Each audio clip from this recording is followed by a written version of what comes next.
हो गया। किसके किसके पास किताब है अभी? किताब उठाइए, जोर से बोलिए जय माता दी। ठीक है, इधर किताब किसके किसके पास है?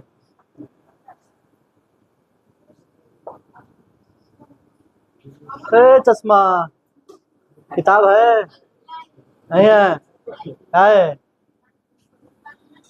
मत खरीदना, कोई मत खरीदना। किताब खरीद के क्या होगा? शुरू किया जाए। ध्यान से सभी कोई सुनिएगा, समझिएगा। सबसे पहले आप लोग अंतर्राष्ट्रीय संसाधन तक तो पढ़ चुके थे। अब आगे आपको क्या पढ़ना था? विकास के स्तर पर भी संसाधन को कितने भागों में बांटा गया था? यानी कि विकास के स्तर पर, विकास यानी मेरे नाम के स्तर पर क्या किया गया है? यानी मेरे नाम पर भी क्या किया है? संसाधन का बंटवारा कर दिया है मेरे नाम पर। समझ में आया कि नहीं आया? मेरे नाम पर क्या किया गया है? संसाधन का बंटवारा किया गया है। और कितने प्रकार के संसाधन मेरे नाम पर बताया गया है? यानी विकास के स्तर के आधार पर, यानी विकास के स्तर पर संसाधनों का वर्गीकरण। यानी कितने प्रकार के संसाधन होते हैं? कौन कौन? तो एक हो गया संभावी संसाधन, दूसरा विकसित संसाधन, तीसरा भंडारित संसाधन, चौथा संचित कोष संसाधन। समझ में आया? ध्यान से समझिए, 4 प्रकार के विकास के स्तर पर संसाधन कितने प्रकार के होते हैं? विकास के स्तर पर संसाधन कितने प्रकार के होते हैं? कौन कौन? तो संभावी संसाधन, विकसित संसाधन और भंडारित संसाधन, संचित कोष संसाधन। इतना तक समझ में आ गया? कोई बहुत बड़ी बात नहीं थी। अब आगे हम लोग को संभावी मतलब संभावना है। संभावी संसाधन का मतलब होता है कि किसी राष्ट्र में वो चीज है लेकिन अभी उपयोग नहीं कर रहे हैं। गुजरात में, ठीक है, गुजरात में, राजस्थान में, यानी कि सौर ऊर्जा, गुजरात में क्या है? पवन ऊर्जा, सौर ऊर्जा है लेकिन अभी उपयोग उतना नहीं कर रहे हैं। समझ में आया? तो यहाँ देखो ध्यान से, वे संसाधन जो किसी प्रदेश में विद्यमान है परंतु उपयोग नहीं किया गया है, परंतु अभी उपयोग नहीं किया गया। बोले तो हैं कि वह संसाधन जो किसी राज्य में, ठीक है लेकिन भविष्य में उसकी उपयोग आने की संभावना है। यानी कि वैसे संसाधन को कौन सा संसाधन कहते हैं? संभावी संसाधन। कोई दिक्कत किसी को? चलिए अगला क्या कहता है? विकसित संसाधन। विकसित देखो, किसी भी चीज का विकास कैसे होता है? तो जब उसमें तकनीक का माने उपयोग करते हैं तभी तो होता है विकसित। तो यहाँ पे कहता है वे संसाधन जिनके उपयोग की गुणवत्ता, देखो गुणवत्ता का पता लगा लिया गया है, मात्रा का भी निर्धारण कर लिया गया है कि इसका गुण क्या है और इसकी मात्रा कितनी है।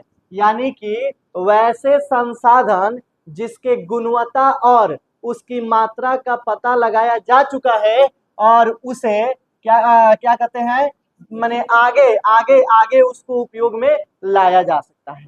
ठीक है, सिर्फ इतना ही याद करो कि वैसे संसाधन जिनका क्या किया गया है? उपयोग की गुणवत्ता, माने उसका किस प्रकार, माने क्या क्या गुण है और कितनी मात्रा है, कैसे उपयोग करना है, ये चीज पता लगाया जा चुका है और अभी उपयोग में लाए नहीं है लेकिन ला सकते हैं। आजो ला सकते हैं, कलो ला सकते हैं, परसों भी ला सकते हैं, मतलब हम कभी भी उसको यूज कर सकते हैं। उसका हर एक चीज क्या किया गया है? निरीक्षण कर लिया गया। समझ में आया कि नहीं आया?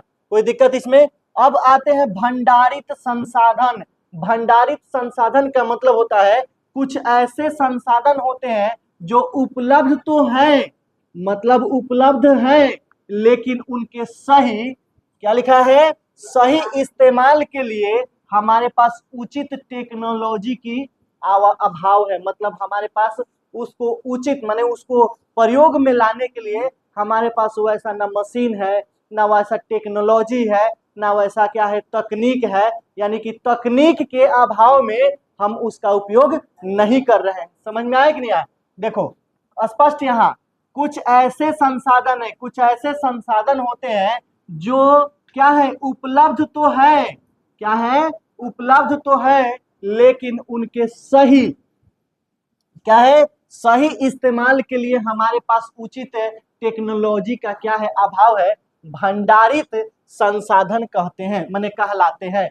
वे संसाधन क्या कहलाते हैं, भंडारित संसाधन। देखो ध्यान से, कहता है कुछ ऐसे भी संसाधन है जो उपलब्ध है, कुछ ऐसे भी संसाधन है जो हमारे पास नहीं भाई, मेरे पास नहीं है, माने राज्य में या देश में उपलब्ध है, लेकिन उचित यानी सही टेक्नोलॉजी का अभाव है, मतलब नहीं है, इसी के कारण हम उसका उपयोग नहीं कर पा रहे हैं। वैसे संसाधन को क्या कहते हैं, भंडारित संसाधन। अब आगे पढ़ते हैं क्या चीज, जैसे इसमें लिखा हुआ है हाइड्रोजन ईंधन।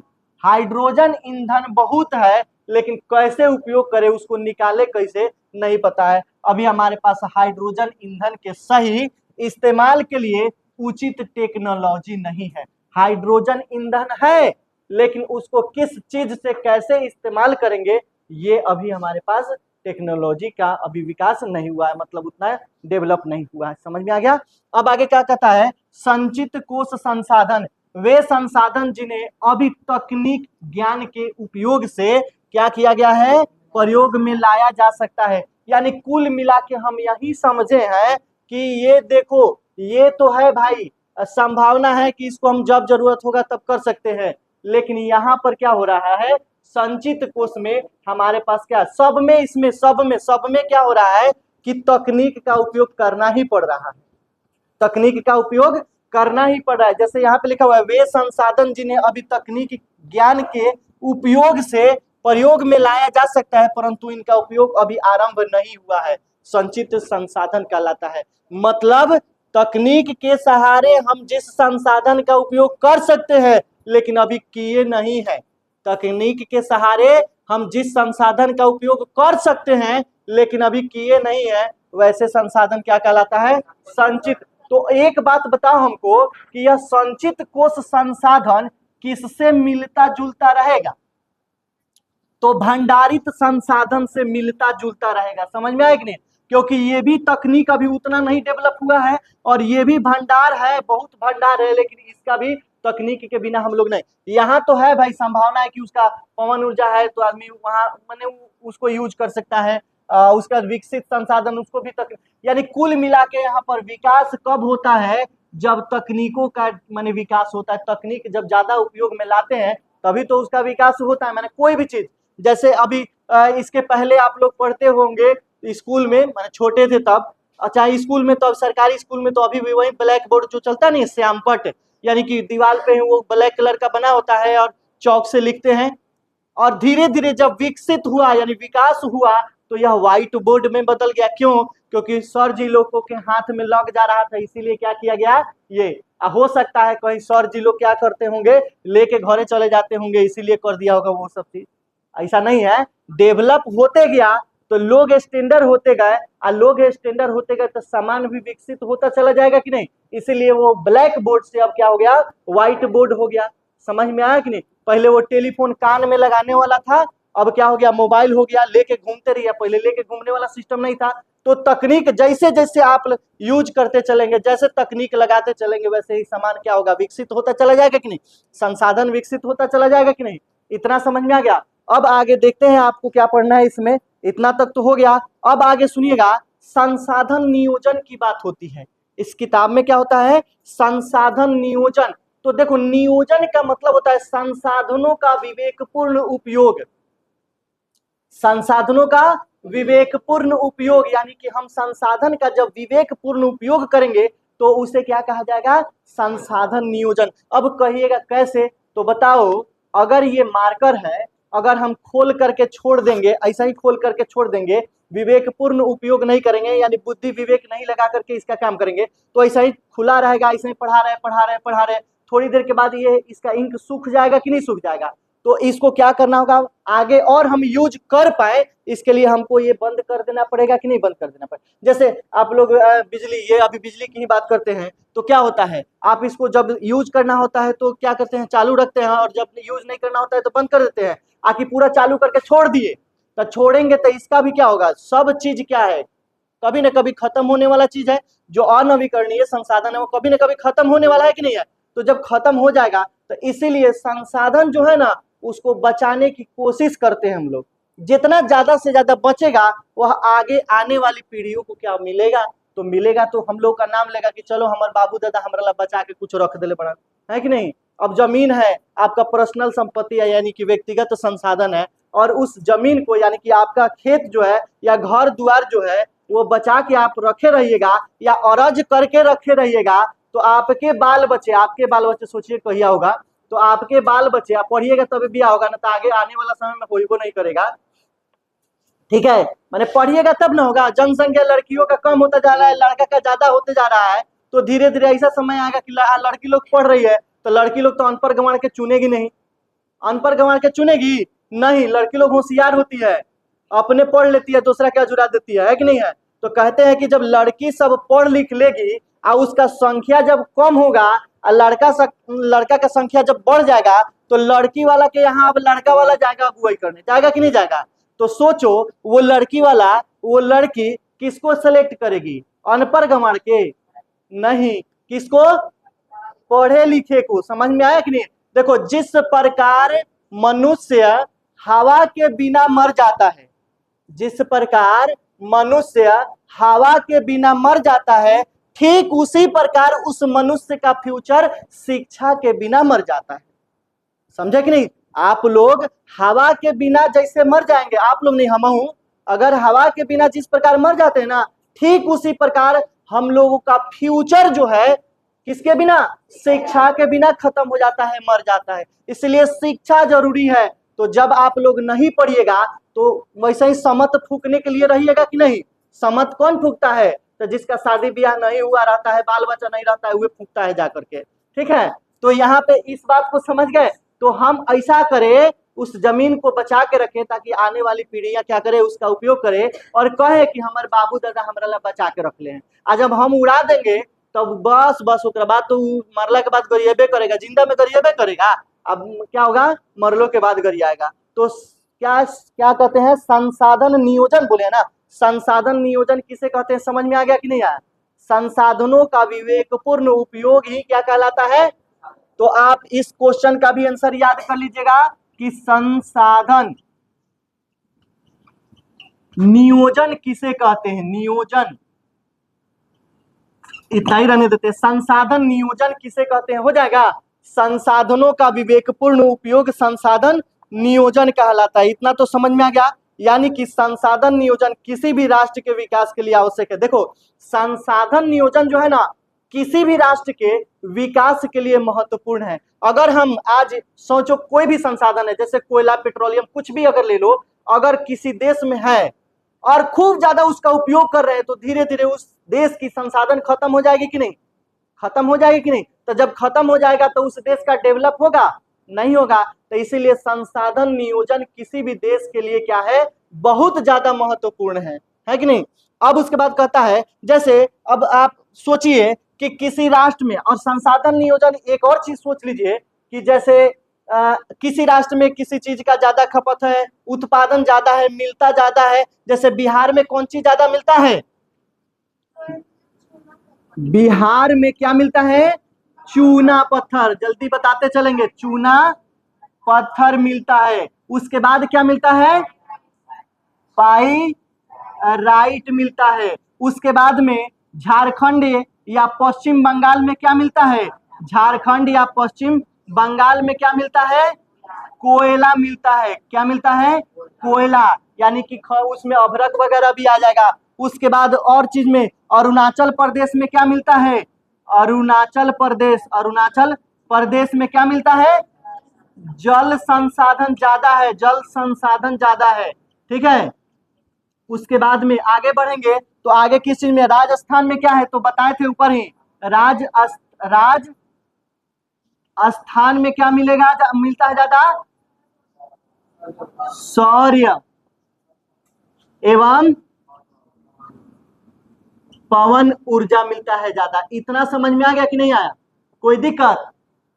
देखो अब यहां आपका ऑब्जेक्टिव पूछेगा, निम्नलिखित में से किस खनिज का उत्पादन बिहार में ज्यादा होता है। चूना पत्थर पाइराइट, ठीक है। और निम्नलिखित में से किस खनिज पदार्थ का ज्यादा उत्पादन होता है झारखंड और पश्चिम बंगाल में? कोयला का, अभ्रक भी हो जाएगा। और अरुणाचल प्रदेश में निम्नलिखित में से कौन सा संसाधन सबसे ज्यादा मिलता है? राजस्थान में निम्नलिखित में से कौन सा संसाधन ज्यादा प्राप्त हो सकता है? इतना समझ में आ गया।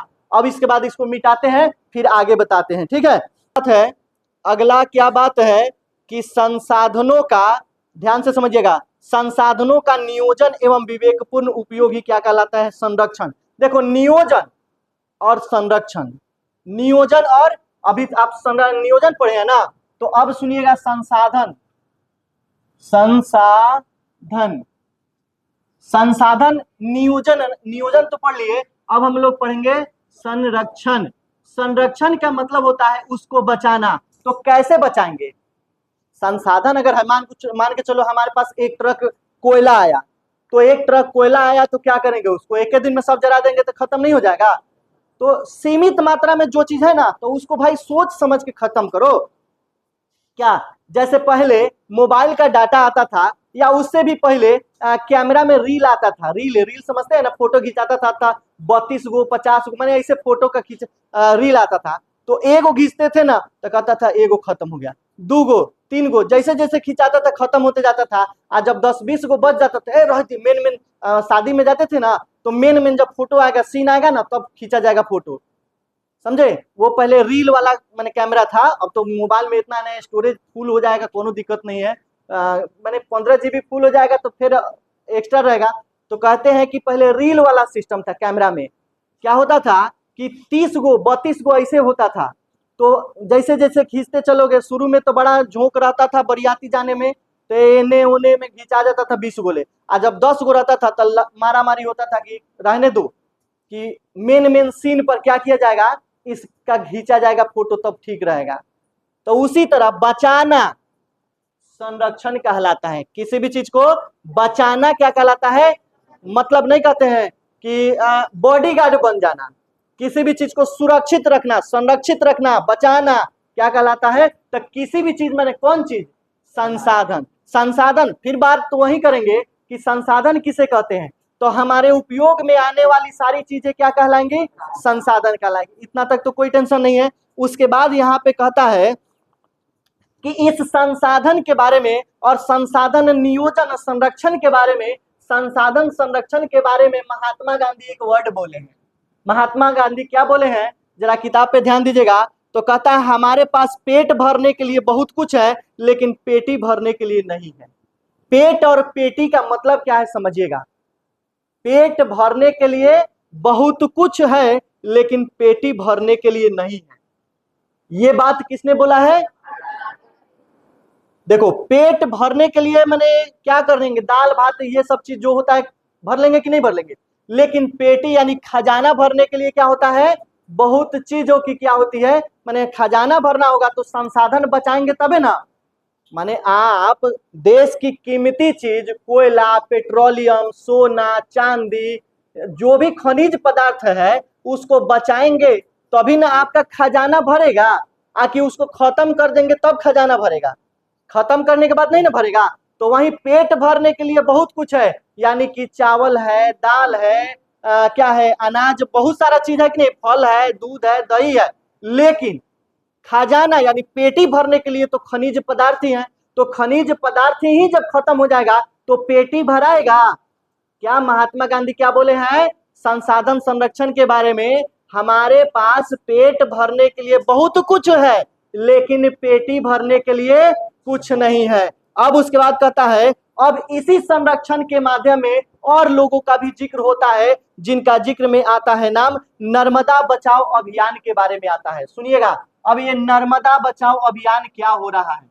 नर्मदा बचाओ अभियान कोई बताएगा या किसने चालू किया था? वाह, बहुत अच्छा है, बहुत सुंदर हो तुम लोग, thank you very much, you are मगरमच्छ। यानी कि नर्मदा बचाओ अभियान किसने? मेघा नाना पाटेकर। अच्छा, पाटेकर नाना पाटेकर हम कर रहे हैं, ठीक है। तो नर्मदा बचाओ अभियान, देखो इसको भी बचाने की बात बोला गया कि नहीं बोला गया। संरक्षण का मतलब बचाना, संरक्षण का मतलब बचाना, तो किसको बचाने की बात हो गई?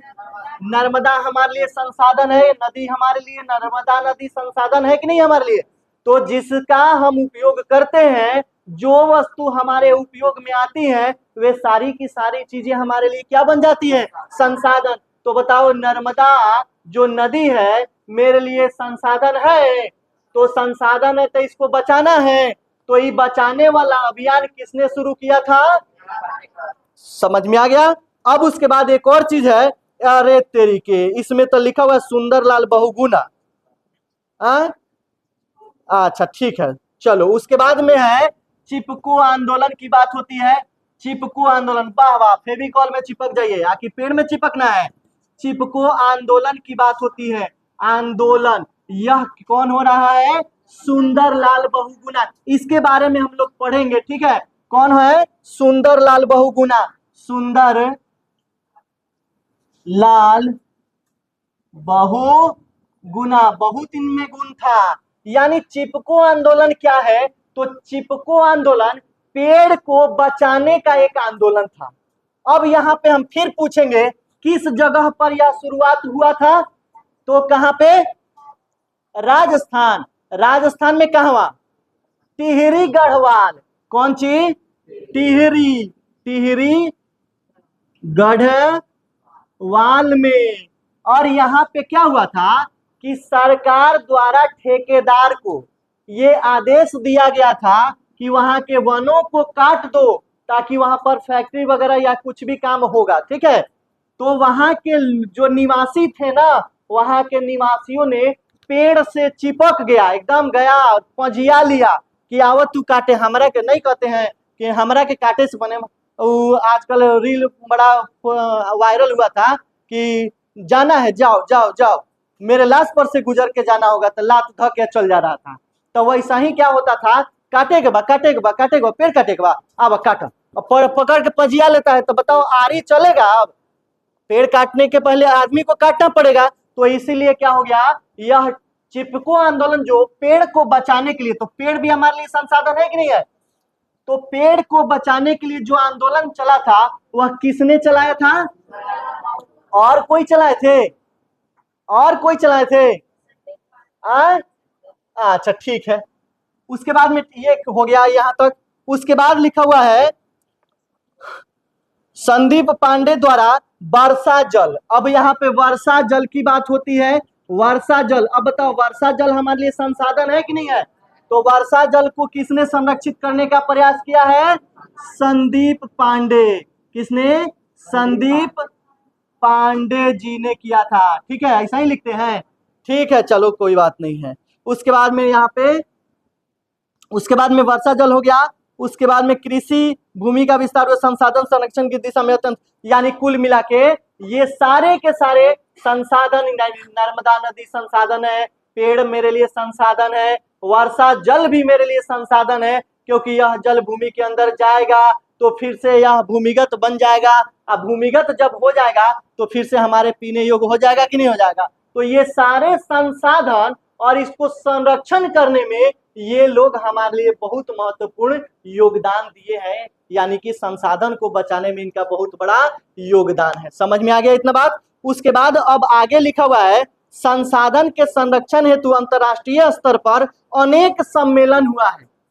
अब यहाँ तो ये आंदोलन हो गया, अब आंदोलन के बाद सम्मेलन की बात होती है। तो कौन कौन सम्मेलन हुआ है? तो प्रथम, सर्वप्रथम 1968 ईस्वी में क्लब ऑफ रोम ने इसकी वकालत की थी। इस माने संरक्षण के लिए, यानी कि संसाधन संरक्षण के लिए सर्वप्रथम किसने वकालत किया था?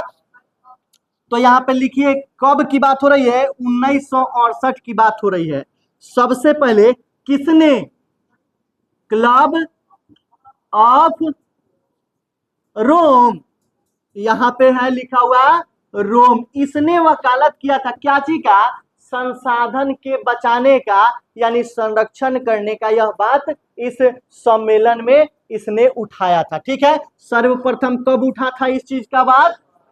समझ में आ गया? उसके बाद कहता है कि इसकी वकालत की थी। और 1974 ईस्वी में सुमशेर की पुस्तक, यहाँ पे देखिएगा एक और बात लिख देते हैं, 1900 कब की बात हो रही है, 74, किसकी पुस्तक की बात हो रही है, सुमशेर, सुमशेर की बात हो रही है। और सुमशेर की पुस्तक का नाम क्या है, पुस्तक क्या नाम है, small is beautiful, small is, अच्छा, ब्यूटीफुल, ब्यूटीफुल, अच्छा ठीक है। चलिए अब यहाँ पे देखिए संसाधन संरक्षण की बात हुई है। संसाधन संरक्षण में बहुत लोगों ने महत्वपूर्ण योगदान दिया है, जिसमें से नर्मदा बचाओ अभियान किसने शुरू किया था, मेघा पाटकर ने। चिपको आंदोलन की शुरुआत सुंदरलाल बहुगुणा ने किया था। उसके बाद में वर्षा जल संचयन का ये कितना, संदीप पांडे ने। और संसाधन संरक्षण का सबसे महत्वपूर्ण योगदान यानी कि प्रथम सम्मेलन कब उठा था, तो ये 1968 में क्लब ऑफ रोम ने उठाया था। और 1974 में सुमशेर की पुस्तक स्मॉल इज ब्यूटीफुल, इसमें भी संसाधन के संरक्षण की बात की गई है। समझ में आ गया इतना बात, इससे संबंधित गांधी जी के विचार प्रकाशित है। और ये जो स्मॉल इज ब्यूटी है ना, इसमें गांधी जी का बात है, यानी गांधी जी संसाधन के संरक्षण के लिए, संसाधन को बचाने के लिए, संसाधन के बारे में क्या बोला है, ये लिखा हुआ है। इतना समझ में आ गया। उसके बाद अब आते हैं रियो डी जनेरो की बात करते हैं, यानी कि रुक जाइए थोड़ा देर। अब उसके बाद क्या है, रियो डी यानी कि प्रथम पृथ्वी सम्मेलन की बात करते हैं। प्रथम पृथ्वी सम्मेलन की बात करते हैं। तो प्रथम पृथ्वी सम्मेलन कब और क्यों हुआ था और कहां हुआ था, तो इतना तो पता है कि ब्राजील के कहवा, ब्राजील के कहवा, रियो डी जेनेरा, जेनेरा मत कह देना सब, रियो डी जेनेरो में कब हुआ था प्रथम पृथ्वी सम्मेलन, कब, तो यहां लिख देते हैं 1992, यहीं पे कर देते हैं 1992 में हुआ था। समझ में? तो देखो पृथ्वी सम्मेलन यानी कि पृथ्वी खाली देखो ना, बाद में पढ़ना कि द्वितीय तृतीय, तो ये भी क्या है, संरक्षण के बारे में ही बात हुई है। यहाँ पर भी क्या हुआ है कि जो संसाधन है या पर्यावरण है, पर्यावरण भी मेरे लिए संसाधन है कि नहीं है, तो पर्यावरण को सुरक्षित, अब इसके बारे में हम बाद में डिटेल्स करेंगे कि प्रथम पृथ्वी, अगला क्लास में, कि प्रथम पृथ्वी सम्मेलन जो हुआ था उसमें क्या क्या चीज हुआ था, किन मुद्दों पर बात हुआ था, क्यों हुआ था, ये हम लोग सिर्फ अभी जानो कि संरक्षण किसके किसके माध्यम से कैसे कैसे कहां कहां हो रहा है, सिर्फ इतना जानो। संरक्षण का मतलब बचाने की बात कहां कहां हो रही है। तो प्रथम पृथ्वी सम्मेलन के बारे में पता चल गया, कहां हुआ था, तो ब्राजील के रियो डी जेनेरो में। अब कब हुआ था, तो कोई दिक्कत इसमें नहीं है। अब उसके बाद में दूसरा जो है वह 1997 में न्यूयॉर्क में हुआ था। तो दूसरा, द्वितीय किसकी बात हो रही है, द्वितीय पृथ्वी सम्मेलन, पृथ्वी सम्मेलन कब हुआ था, 1997 में। कहा हुआ था, कहा, न्यूयॉर्क में, न्यूयॉर्क में हुआ था। इतना समझ में आया कि नहीं आया। तो तीसरा भी देख लो कहां होता था, तीसरा पृथ्वी सम्मेलन कहां हुआ था, जोहान्सबर्ग में हुआ था। कब हुआ था, 2002 में। ये सब क्या है, तो संसाधन के संरक्षण पर बात हुआ है, कभी पर्यावरण पर बात हुआ है, कभी प्रदूषण पर बात हुआ है, यानी कुल मिलाकर के बात किया गया है। हमारे पास जो भी संसाधन है उन सभी संसाधनों को बचाने की बात की गई है। इतना तक समझ में आया, कोई दिक्कत नहीं है। अगला जब हम बात करेंगे इसमें, यानी अगले क्लास में, तो संसाधन में कब प्रथम पृथ्वी सम्मेलन के बारे में आपको बता दिया जाएगा, दूसरा पृथ्वी सम्मेलन, तीसरा पृथ्वी सम्मेलन, इन सब के बारे में कि उसमें चर्चा क्या हुआ था। समझ में आ गया। अब बताओ आप लोग संसाधन किसे कहते हैं, समझ गए। उसके बाद व्यक्तिगत माने स्वामित्व के आधार पर संसाधन किसे कितने प्रकार के होते हैं, समझ गए। उसके बाद में उत्पत्ति के आधार पर संसाधन कितने प्रकार के होते हैं, वो भी समझ में आ गया। उपयोगिता के आधार पर कितने होते हैं, ये भी हो गया, समझ में आया कि नहीं। और विकास के आधार पर संसाधन कितने प्रकार के होते हैं, ये भी। और संसाधन नियोजन किसे कहते हैं, ये भी समझ में आ गया। और संसाधन संरक्षण किसे कहते हैं, ये भी समझ में आ गया। कोई दिक्कत इसमें। बीच में आपको दो चीजों का, दो आदमियों का, दो व्यक्तियों का एक कथन यानी कि बात सामने आया है। एक था जिम्मरमैन का बात, संसाधन होते नहीं बनते हैं, और एक महात्मा गांधी का बात कि हमारे पास पेट भरने के लिए बहुत कुछ है लेकिन पेटी भरने के लिए नहीं है। तो पेटी कैसे भराएगा, दूसरा के पेटी में से सामान लेके अपना पेटी में रख लो, भर जाएगा कि नहीं भर जाएगा, ऐसा बात नहीं है। संसाधन की बात हो रही है। तो कल हम लोग इसके आगे वाले टॉपिक पे पढ़ेंगे, ठीक है।